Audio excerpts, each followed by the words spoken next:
वक्त की सबसे बड़ी खबर के साथ, जहां बिहार के दरभंगा में मुकेश सहनी के पिता की हत्या को लेकर बड़ी खबर है और सवाल ये कि आखिर हत्यारा कौन, क्योंकि दरभंगा में जीतन सहनी के घर में जिस तरीके से हत्या की इस वारदात को अंजाम दिया गया है, बड़ी खबर आपको बता दें। वीआईपी पार्टी के प्रमुख मुकेश सहनी को लेकर यह खबर है और बिहार के दरभंगा में पूर्व मंत्री मुकेश सहनी के पिता जीतन सहनी का मर्डर हुआ है।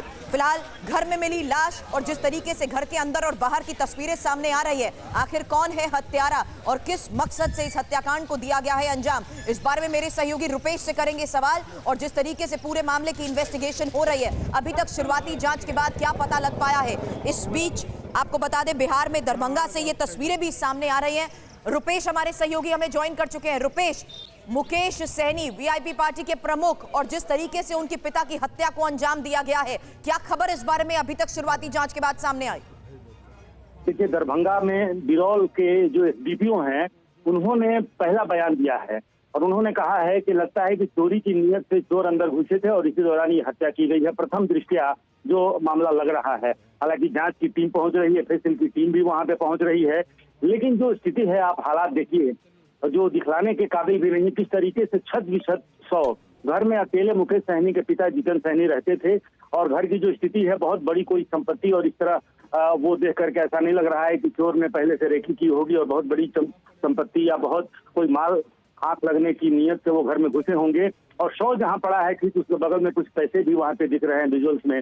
जाहिर सी बात है कि जो बयान है पुलिस अधिकारी का और जो जांच होगी, एफएसएल की टीम भी पहुंच रही है। मुकेश सहनी फिलहाल मुंबई में है और वो कोशिश में है, उनकी पार्टी के लोग ये कह रहे हैं कि हो सकता है कि वो दरभंगा होकर हैदराबाद होकर के फिर पटना पहुंचे। और मुकेश सहनी ने कहा कि वो एक विशेष विमान से पटना पहुंचने की कोशिश भी कर रहे हैं। इस बीच में पिछले एक महीने से लगातार जो नेता प्रतिपक्ष हैं, हमारे साथ आप जुड़े रहिएगा रुपेश, आगे भी आपसे बातचीत करेंगे।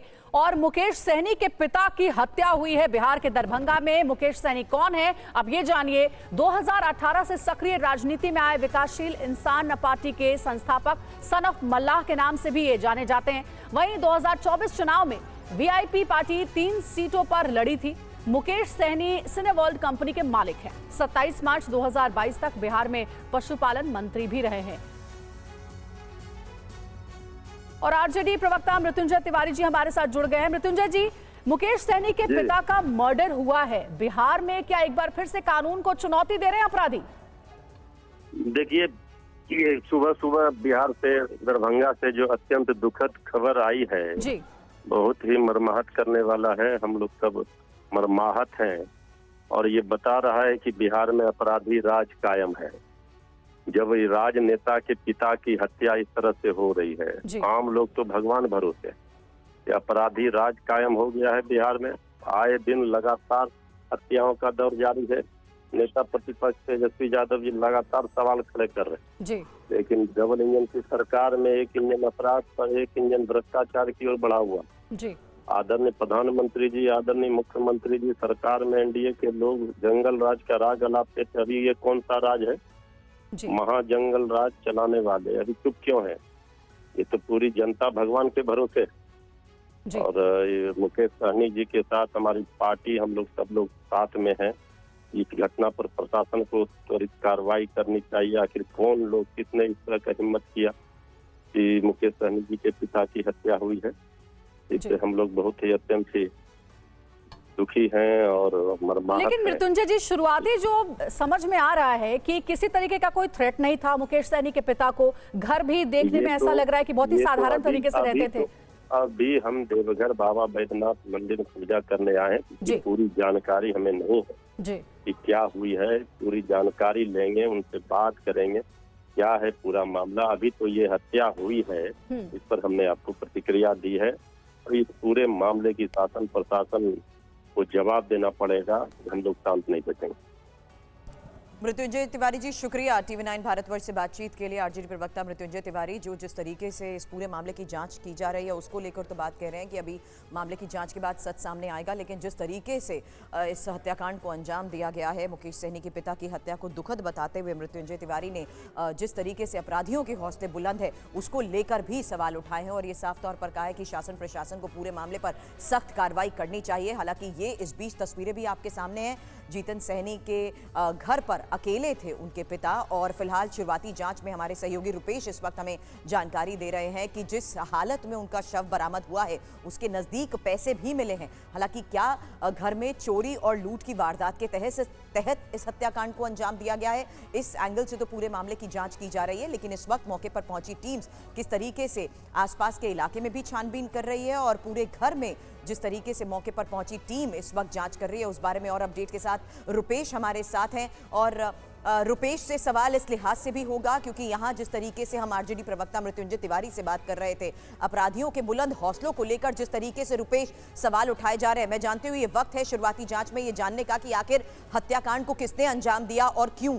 लेकिन मृत्युंजय तिवारी से हम बात कर रहे थे जो कहीं ना कहीं लॉ एंड ऑर्डर की सिचुएशन के साथ साथ इस हत्याकांड को जिस तरीके से अंजाम दिया गया है उस पर भी सवाल उठा रहे हैं। देखिए, बिल्कुल सवाल उठाना लाजमी है। और जिस तरीके से पिछले लगभग एक पखवाड़े से तेजस्वी यादव जो कि बिहार के नेता प्रतिपक्ष हैं, वो लगातार बिहार में जो आपराधिक वारदात जो बढ़े हैं उसको लेकर सवाल खड़े करते रहे हैं। लेकिन इस बीच इस घटना को लेकर के और दरभंगा के जो एसएसपी हैं उन्होंने आईपीएस काम्या मिश्रा के नेतृत्व में एक एसआईटी का गठन कर दिया है, जो एसआईटी जांच करेगी कि आखिर क्या मामला है, क्या कोई दुश्मनी की वजह से, या जिस तरीके से बिरौल के जो एसडीपीओ हैं वो कह रहे हैं कि चोरी की नीयत से लगता है चोर अंदर घुसे थे और इसी क्रम में उनकी हत्या की गई है। ये प्रथम दृष्टया उन्होंने कारण बताया है। एफएसएल की टीम भी पहुंच रही है, एक आईपीएस के नेतृत्व में एसआईटी का गठन भी किया गया है। जाहिर सी बात है कि जांच होगी, हाई प्रोफाइल मामला है। जांच की बात आपने कही, लेकिन खुद परिवार की तरफ से इस पूरे मामले पर मुकेश सैनी की तरफ से कुछ कहा जा रहा है क्या? देखिए, परिवार के लोग वहाँ पहुंच रहे हैं। दरअसल मुकेश सैनी के जो पिता हैं वो गाँव में अकेले रहते थे और दरवाजा अंदर से बंद था। गांव के लोगों ने ये नोटिस किया, दरवाजा तोड़ करके और जो दीवार है दीवार फांद के लोग अंदर गए थे। पुलिस भी जब वहां पहुंची तो पुलिस को भी दीवार फांद के अंदर जाना पड़ा है। ऐसे में परिवार के लोग भी पहुंच रहे हैं। हालांकि गांव के जो आसपास के लोग हैं वो फिलहाल किसी दुश्मनी या हाल के दिनों में ऐसी कोई घटना हुई हो जिससे ये अंदेशा जताया जाए कि किसी दुश्मनी की वजह से या हाल के दिनों में कुछ ऐसा हुआ है जिसकी वजह से इनकी हत्या तक की जा सकती है, ऐसा अंदेशा लोगों ने अभी तक नहीं जताया है। लेकिन खुद मुकेश सैनी इस पूरे मामले पर क्या कहते हैं, इस पर नजर बनाए रखें। बड़ा अपडेट आपने यहाँ दिया है कि जिस तरीके से इस वक्त पूरे मामले की जांच मौके पर पहुंची पुलिस कर रही है, एक एसआईटी का भी गठन हो चुका है। हालांकि इस पूरे मामले की जांच पर हमारी नजर रहेगी।